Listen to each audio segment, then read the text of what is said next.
teenagers always in that room with the door closed and it's starting to drive you a little bonkers. Join the club. This is one of the most troubling, annoying things that a lot of parents face. But listen, let me help. Look. I need you to relax and bring it on in. So listen, it's perfectly normal, right? Let's establish that first and foremost. It's perfectly normal for teenagers to want to isolate themselves. Listen, they're in a weird season. They're trying to figure out who the heck they are. Not quite an adult, but I'm definitely not a little kid anymore. Where do I fit? And who do I sit with? And who do I talk to? And what is this? And what is this? And how do I talk? And how do I show it? It's a lot going on in their world, and they're just trying to figure it out.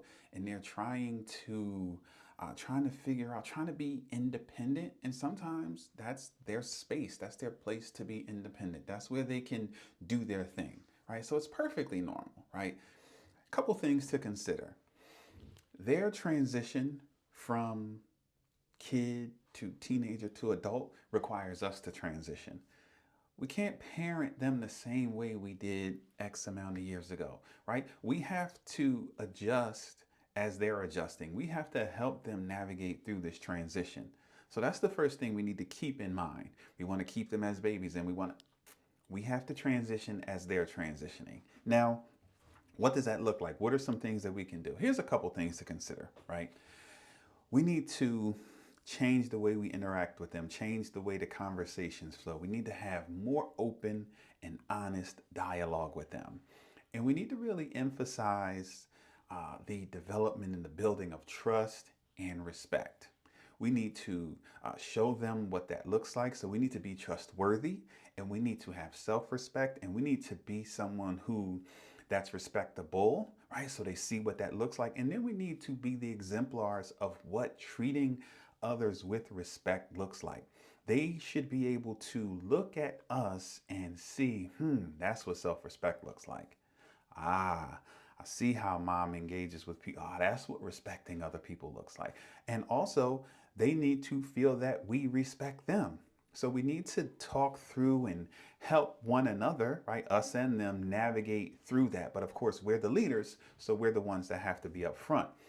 Then we need to get clear on what our values are so that we have our shared values in the home and we keep things in alignment, right? So we're going to give them some space. We're going to let them, close their door and do their whole teenager figure it out thing. But we're going to have some clear values, some things like cleanliness, right?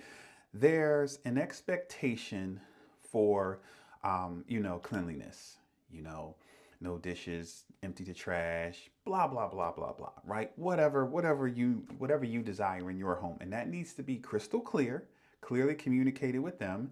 And we need to make sure that we uphold that and that we push them and make sure that they're upholding that. And so whatever that's going to look like, however we're going to check in, however we're going to ensure that that's being handled, we first need to make sure that it's clearly communicated to them and that we're on the same page as to what that looks like. Because I know for me, I tell my son to clean up, and his version of clean up and my version of clean up are a little different. So we need to make sure that we're on the same page. And then maybe things like cleanliness. How about participation?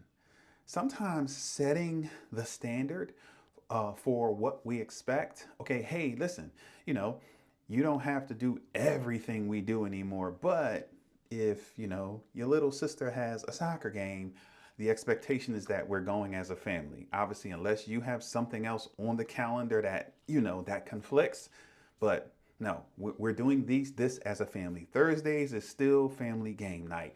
Tuesdays is still when we have Taco Tuesday dinner night, whatever it is. But we need to clearly communicate those values and those expectations. And then how about we have to be consistent?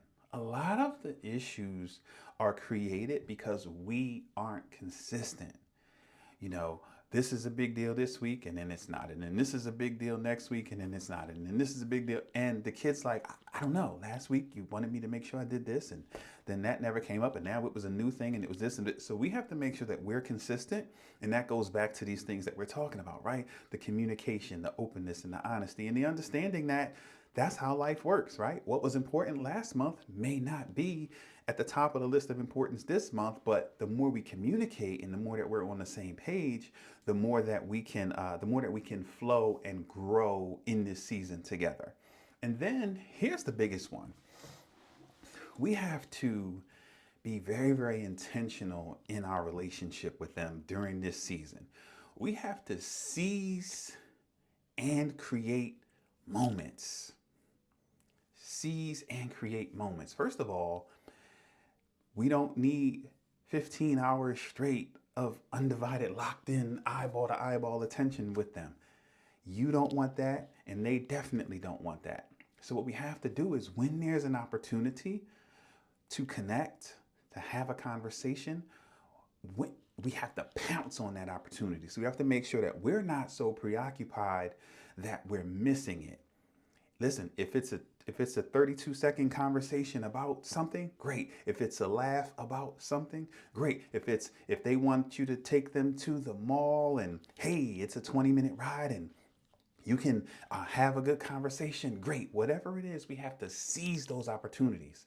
And we have to build and develop and continue to strengthen that relationship. And again, we're redefining that relationship. So we have to stay on top of that. And then again, we have to create moments. So we're seizing the ones that present themselves and then we're creating moments. Hey, I'm running to the Target. Hey, you mind taking a ride with me? Hey, I'm about to do this. Would you like to do this? Or hey, I saw this and I know you're interested in that. Would you and your friends like to go? Hey, and or I noticed that you were interested in this. What's this? And what's that? Ask questions, lean in, get to know them. And again, seize and create opportunities to connect. If we embody these things, it will it'll soften the anxiety that some of us get when they're in there with that door closed all freaking day.